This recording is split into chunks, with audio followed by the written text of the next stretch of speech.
Hello guys, എന്തൊക്കെയുണ്ട് വിശേഷങ്ങൾ? സുഖം തന്നെയില്ലേ? ഈ പടക്കം പൊട്ടിക്കുന്നതൊക്കെ അയൽവാസിൻ്റെ കൂടെ എൻ്റെ പെരുന്നാൾ തലേന്നാണ് കേട്ടോ അതൊക്കെ സംഭവിക്കുന്നത്.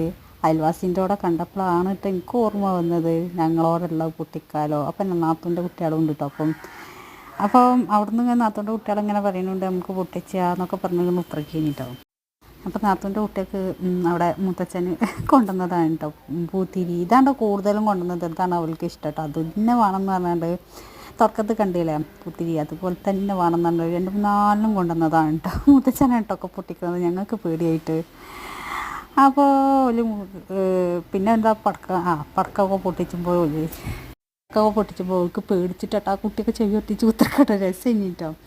അങ്ങനെ 4 ഇതാ ഇങ്ങനത്തെ സാധനമാണ് കേട്ടോ പൊട്ടിക്കുന്നത്. അപ്പോൾ നാത്തൂൻ്റെ കുട്ടിക്ക് ഭയങ്കര ഇഷ്ടമായി കേട്ടോ അത്. അപ്പോൾ കറങ്ങാനുള്ള വട്ടത്തിലൊക്കെ ഉണ്ട് കേട്ടോ. അതൊക്കെ കണ്ടില്ലേ, ഇതൊക്കെ കാണുമ്പോഴാണ് രസം തോന്നിയത്. ഇത് പെരുന്നാൾ തലേന്നാണ് കേട്ടോ അതൊക്കെ സംഭവിക്കുന്നത്. പെരുന്നാൾ തലേന്നല്ല, പെരുന്നാളിൻ്റെ അന്നാണ് കേട്ടോ. അപ്പം ഞാനിത് ആക്കുമ്പോഴൊക്കെ വിടാമെന്ന് കരുതിക്കാണ്ടാണ് കേട്ടോ വിട്ടത്. പെരുന്നാളിൻ്റെ നല്ല രസം ഉണ്ടായിരുന്നു കേട്ടോ. ഒക്കെ പൊട്ടിച്ചാനും തുടക്കത്തിൽ തുടങ്ങിയത് തന്നെ കണ്ടില്ലെങ്കിൽ അയൽവാസിൻ്റെ അവിടെ പൊട്ടിക്കണം കണ്ട കേട്ടോ എനിക്ക് പൊട്ടിക്കണം എന്ന് പറഞ്ഞത്. അപ്പോൾ അതിലൊന്നും കൊണ്ടുവന്നതിൽ ഇങ്ങനത്തെ വട്ടത്ത് കറങ്ങണത് ഒന്നും കേടുന്നതാണ് കേട്ടോ. അങ്ങനെ അവർ കാരണമല്ല അതൊക്കെ പൊട്ടിക്കുന്നുണ്ട് കേട്ടോ ഗീസ്. അങ്ങനെ ഓരോ നല്ല രസമുണ്ടായി കാണാൻ കേട്ടോ. Okay bye.